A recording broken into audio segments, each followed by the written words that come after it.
Thank you for tuning in to Sit Down with me. I'm here with Dr. Ruth DeFoster. Thank you for coming in. Dr. Ruth DeFoster is a media scholar and an author whose work explores how media shapes our fears, identities, and culture. She's an assistant professor at the Hubbard School of Journalism and Mass Communications at the University of Minnesota, where she teaches courses on advertising, journalism, and pop culture. Her research and teaching are driven by a passion for media literacy, accessible education, and the free press. She's the author of Terrorizing the Masses, Identity, Mass Shootings, and the Media Construction of Terror, and Catholic Horror on Television, Haunting Faith. Her new book is why she is here to go ahead and talk about the Fear Not, how science, history, and culture shape our fears, and how to get unstuck. I want to go ahead and dive right in. Why did you choose to go ahead and write a book based on societal fears? So I was 15 when 9/11 happened, and I'm from New York. And so that was a really pivotal turning point for a lot of millennials my age, and especially for those of us who had a front row seat to the huge changes that took place in American culture before and after September 11th. It really did mark kind of the end of our childhood for a lot of us. And so I went into college and graduate school with this strong fascination with the stories that we tell about danger and risk and fear, because I remembered, how American culture pivoted on a dime to this fear of international terror overnight after the September 11th terror attacks. And so I came to graduate school, and I was already really interested in the stories that we tell about risk and danger. And in graduate school, I met a friend of mine who was a Finnish Fulbright scholar from Helsinki named Timu. And there had just been a mass shooting the year before in the United States in 2007, the Virginia Tech shooting, which at the time was the deadliest mass shooting in American history. And the following year, there was a mass shooting in Kauhajoki, Finland. And so we started talking in graduate school, our first year of our master's program. We started talking about the media coverage of these two cases. It was fascinating how the American media gave the shooter in the Virginia Tech case almost unprecedented access to talk about his ideology and what he believed. For example, NBC Nightly News aired almost a minute and a half unedited of his video. What's the word I'm looking for here? He had like a video manifesto, basically. Now, this is an environment in which the average presidential candidate only gets 7 seconds. So they let him talk for a minute and a half about why he committed this atrocious act. And then we're looking at the Finnish coverage of the Finnish shooting, and it was wildly different. Like, for one thing, the Finnish press never named the shooter, so we never found out actually who did it. He was only referred to very obliquely. The focus was almost solely on the victims. The focus was on how Finland, or Suomi as they call themselves in Finnish, how the Suomi would be seen by the rest of the world, which is a question that never came up in American coverage. So we wrote the first conference paper, the first academic paper I ever wrote, was this comparison, this contrast between American media coverage of mass shootings and European, Finnish media coverage of mass shootings. We presented that, and then it was off to the races. I mean, this has just been a fascination my entire life. And so I followed that up by writing about differences between European coverage of gun violence and American gun violence. I wrote about the Ground Zero Mosque incident and all the narratives around that. And then my first book, of course, was about 20 years of media coverage of mass shootings before and after September 11th. So I've always been interested in like the stories that we tell about risk, the stories we tell about who and what we should fear. And, like after September 11th, we pivoted to this overarching, like all-consuming cultural fear of international terror. But truly, I mean, according to the very conservative leading Cato Institute, the average number of Americans killed by international terror is under 10 a year. So you're more likely to be killed by your toaster. You're more likely to be killed by a lawnmower than you are to be killed by an international terrorist. Like, it is a risk that is so small that statistically it approaches zero. Like, it is almost zero. But we completely restructured our entire society around this viral fear of terrorism. So that throughout my entire career, I mean, I've just always been interested in these stories. And the partnership for this book, my co-author is a neuroscientist. We've worked together for over 10 years. We've written a number of journal articles, conference papers, and now this book together, just looking at the intersection of like, what do science say about fear? And then from my perspective, how do the media shape what we grow to become afraid of? Because there's both, right? One of the things that my co-author talks about in the book is the fact that we are born with two innate fears, but only two. When you're born, you have the fear of loud noises and you have a fear of falling. Like that's baked into our DNA. That's biology. But every other fear is a social construct. Every other fear is learned, which means like you can unlearn them too. So that was really our goal behind writing this book, was like to give a broad overview of what the science and the data say in a lighthearted, accessible way about what we do fear and what we actually should fear instead. That is so interesting. And I really like how you touched on you can unlearn these fears. It definitely seems like with you saying how to get unstuck, kind of debunking these fears is a huge part of this book. So you talk a lot in your lectures about how society is impacted by certain things from the media, and I'm really excited to see what you have to say about fear. What was it like working with your co-writer, and how did the opportunity come to be for this specific book? So this is the classic sort of popular science book where you have like a scientist and you have a journalist. So my co-author is a neuroscientist, I'm the journalist. And so we've been working together for a really long time. But this book project was about 2 years in the making. So the way that I've written 2 academic books, and they're very different from non-academic books. Academic books, you put them out into the universe. The press either accepts them or they don't, and then they do a peer review, and then they publish the book, and then that's it. They don't do any marketing. Non-academic books, it's a much more involved process. You need to find an agent to represent you. So we did that. We workshopped a proposal. We pitched it to several different agents. And then we found our agent, Alice Spielberg, who's amazing. She's actually the one who came up with the title idea for the book, The Fear Not.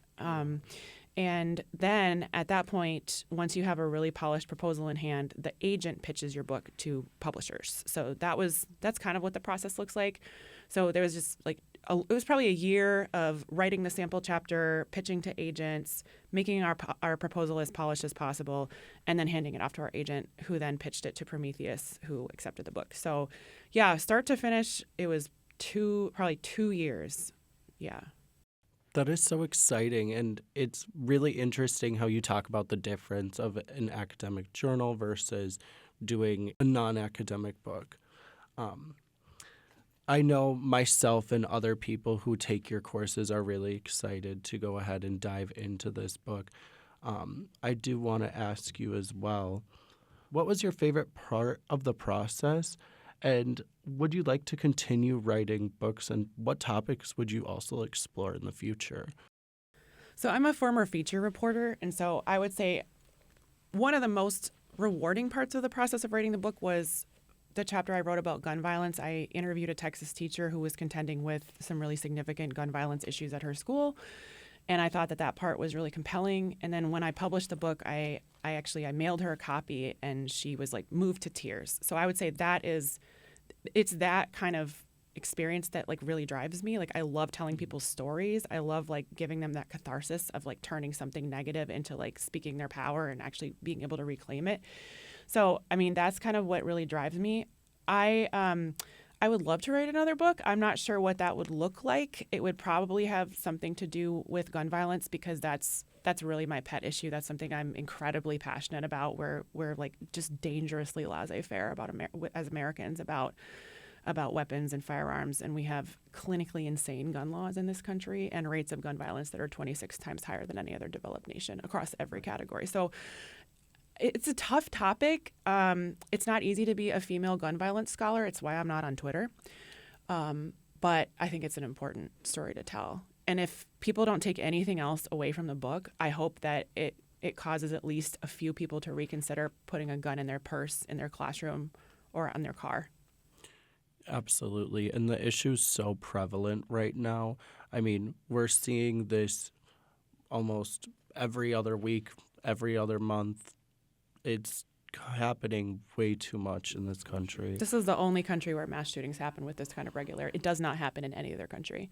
But in fact, in 1996, there were 2 horrific mass shootings a month apart, one in Dunblane, Scotland, and one in Port Arthur, Tasmania, which is in Australia. In response to those mass shootings, both of these countries enacted a total crackdown on firearms. So they instituted in Australia new background checks, waiting periods, bans on previously legal weapons like assault weapons. Nobody needs an assault weapon. And the results have been staggering. The UK has only had one mass shooting in the 25, 30 years since. Australia has had zero. And Australia's rates of gun violence have gone down 60%. 60 in the 30 years since, including most prevalently, this is the one that often gets ignored when we're talking about gun violence, suicides. Suicides have gone down almost 80%.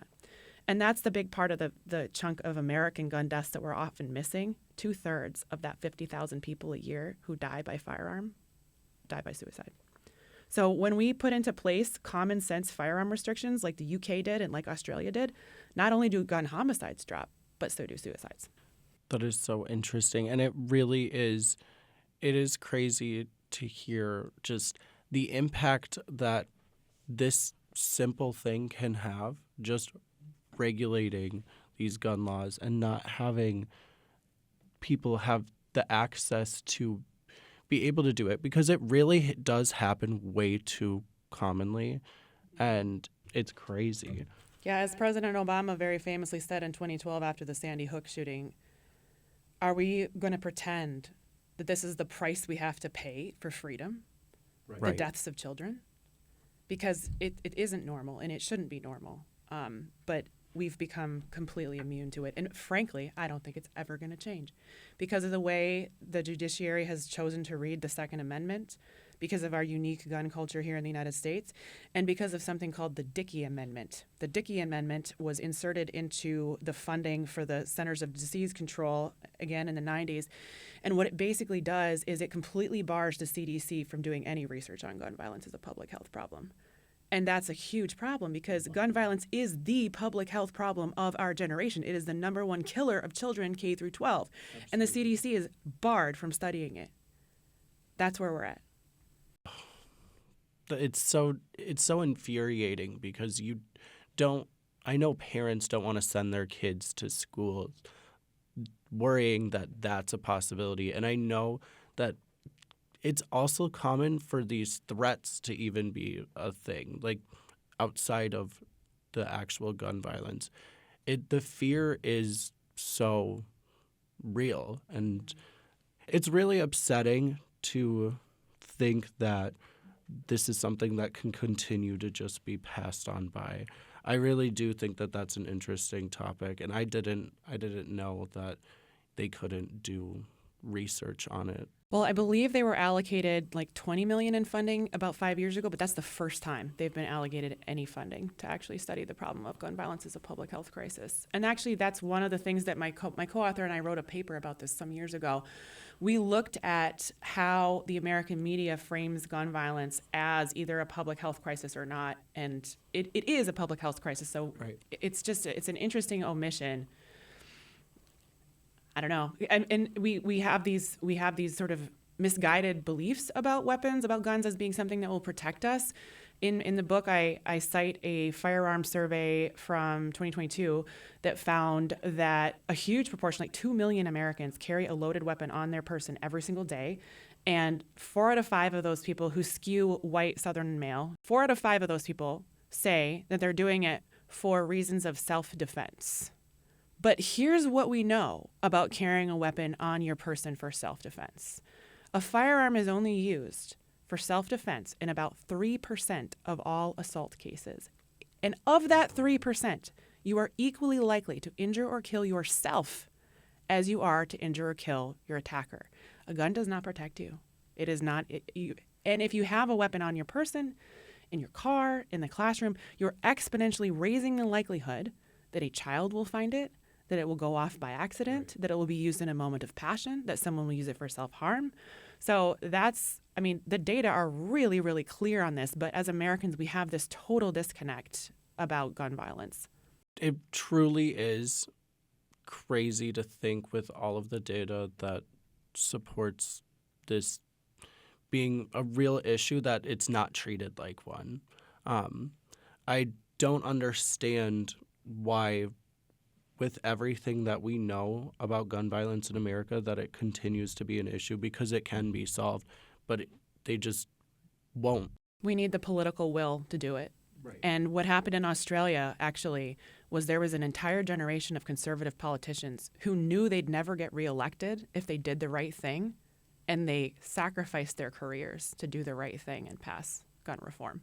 As a professor, I'm interested to know if you would be wanting to implement this book in your psychology of advertising or society or advertising in society courses, because it does touch on a lot of the topics that we've talked about. Yeah, I do assign chapters from my 2 previous books in my pop culture class, but I'm really loath to make students pay for anything. So if I did assign anything, it would probably be like a single chapter rather than the whole book, and I would just make it available. But yeah, it is something I'm thinking about. Yeah, no, that's really interesting. I know I'm really excited to get my hands on the book. I know other people that are taking your courses are really excited to get their hands on the book. The Fear Not: How Science, History, and Culture Shape Our Fears, and How to Get Unstuck. This is available anywhere books are sold. Thank you again so much for sitting down with me and discussing this. And thank you for tuning in, guys. Thanks for having me. This was fun. Awesome. I appreciate it.